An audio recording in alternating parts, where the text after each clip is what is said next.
Assalamualaikum warahmatullahi wabarakatuh. Perkenalkan, saya Dewi Sinta Laode, Prodi Manajemen Pendidikan Islam semester 3, Fakultas Tarbiyah dan Ilmu Keguruan di IAIN Manado. Di sini, saya akan menceritakan bagaimana peradaban Islam di masa 3 kerajaan besar, Safawi, Mughal, dan Utsmani. Kemunculan 3 kerajaan Islam yaitu Kerajaan Turki, Utsmani, Kerajaan Safawi di Persia, dan Kerajaan Mughal di India telah banyak memberikan kontribusi bagi perkembangan peradaban Islam karena pengaruhnya sangat besar terhadap kelangsungan peradaban Islam secara keseluruhan. Kerajaan Safawi berasal dari sebuah gerakan tarekat yang berada di Ardabil yang merupakan sebuah kota di Azerbaijan. Tarekat ini dikenal dengan sebutan Tarekat Safawi yang diambil dari nama pendirinya yaitu Safi ad-Din dinasti Mughal 1256 sampai 1858 Masehi merupakan kekuasaan Islam terbesar pada anak benua India yang didirikan oleh Zahiruddin. Pendiri kerajaan Utsmani adalah bangsa Turki dari kabilah Oghuz yang mendiami daerah Mongol dan daerah utara negeri Cina. Peradaban Islam di masa kerajaan Safawi. Dinasti Safawi di Persia berkuasa antara tahun 1520 sampai 1722 Masehi. Dinasti Safawi merupakan kerajaan Islam di Persia yang cukup besar. Awalnya kerajaan Safawi berasal dari sebuah gerakan tarekat yang berada di Ardabil yang merupakan sebuah kota di Azerbaijan. Tarekat ini dikenal dengan sebutan Tarekat Safawi yang diambil dari nama pendirinya yaitu Safi ad-Din dan Amin Munir Samsul. Ada dua pendapat yang berbeda tentang asal-usul dari nama Safawi. Amir Ali berpendapat bahwa Safawi berasal dari kata Safi, yaitu gelar yang diberikan kepada nenek moyang raja-raja Safawi, yaitu Safi ad-Din Ishaq al-Ardabili, seorang pendiri dan pemimpin tarekat Safawiyah. Ia menyatakan bahwa para musafir, pedagang, dan penulis Eropa selalu menyebut raja-raja Safawiyah dengan gelar Safi Agung. Adapun P.M. Holt berpendapat bahwa Safawiyah berasal dari kata Syafi, yaitu bagian dari nama Safi ad-Din al-Ardabili. Meskipun ia tidak mengemukakan alasan secara gramatika bahasa Arab, pendapat inilah yang dipandang lebih cepat. Kusdiana dan Ading Amin. Sebelum menjadi kerajaan Safawi mengalami dua fase pertumbuhan. Fase pertama di mana Safawi bergerak di bidang keagamaan dan fase kedua bergerak di bidang politik. Peradaban Islam di masa kerajaan Mughal.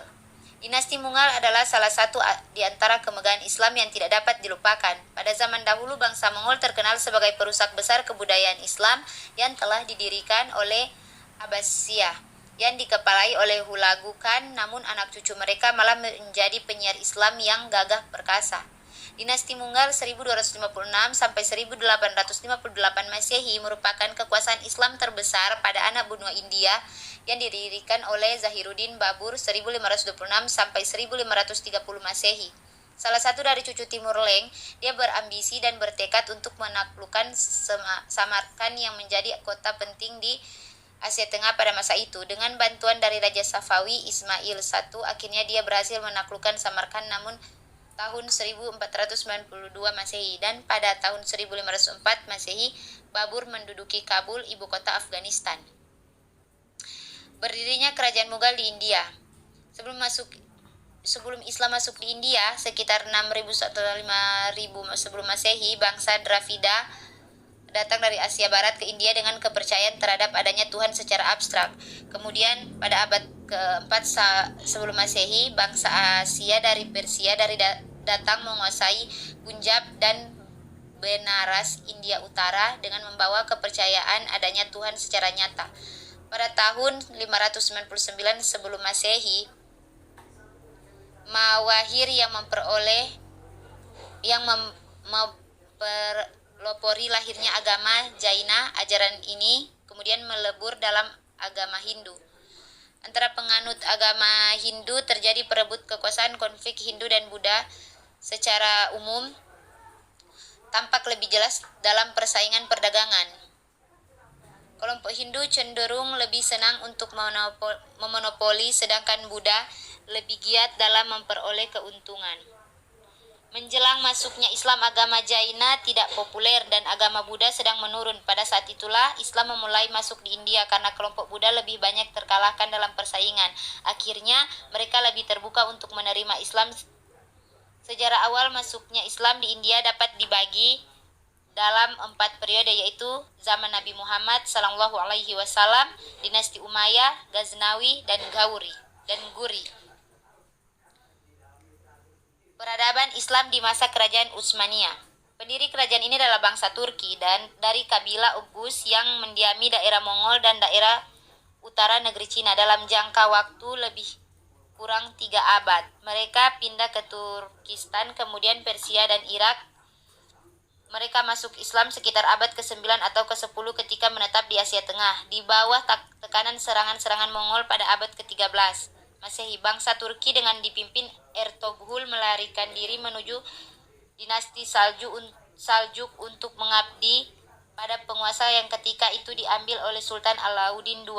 Melalui bantuan kabilah ini, Sultan Alauddin II mampu mengalahkan Bizantium yang selama ini sering mengganggu stabilitas Anatolia. Atas jasanya, Sultan memberikan anugerah kepada Ertugrul dan kabilahnya tempat pemukiman yang luas di Shubhat, sekitar 50 mil dari Laut Marmara dan 10 mil dari Eskişehir. Sebuah kerajaan akan selalu mengalami masa gemilang dan masa suram, seperti halnya dengan kerajaan Turki Utsmani. Turki Utsmani adalah tata pemerintahan dan militer yang sangat baik kemajuan di bidang ilmu pengetahuan dan budaya. Walaupun di bidang ilmu pengetahuan Turki Utsmani tidak terlalu menonjol, tetapi di bidang budaya Turki Utsmani mengadakan akulturasi budaya antara Arab Persia dan Bizantium, sehingga kerajaan ini memiliki suatu kebudayaan yang sangat kompleks. Runtuhnya kerajaan Turki Utsmani pasca Sultan Sulaiman diakibatkan karena perebutan kekuasaan antara putra-putranya sendiri. Para pengganti Sultan Sulaiman sebagian orang-orang yang lemah dan mempunyai sifat dan kepribadian yang buruk, juga karena lemahnya semangat perjuangan prajurit Utsmani yang mengakibatkan kekalahan dalam menghadapi beberapa peperangan ekonomi semakin memburuk. Sifat pemerintahan tidak berjalan semestinya. Penguasa Turki Utsmani hanya mengadakan ekspansi, perluasan wilayah tanpa memperhitungkan penataan sistem pemerintahan. Hal ini menyebabkan wilayah-wilayah yang jauh dari pusat pemerintahan direbut oleh musuh dan sebagian berusaha melepaskan diri. Selain itu juga disebabkan oleh wilayah kekuasaan yang sangat luas, sehingga pemerintah kesulitan menjalankan administrasi pemerintahan. Terima kasih. Jika masih ada kekurangan, mohon dimaafkan. Wassalamualaikum warahmatullahi wabarakatuh.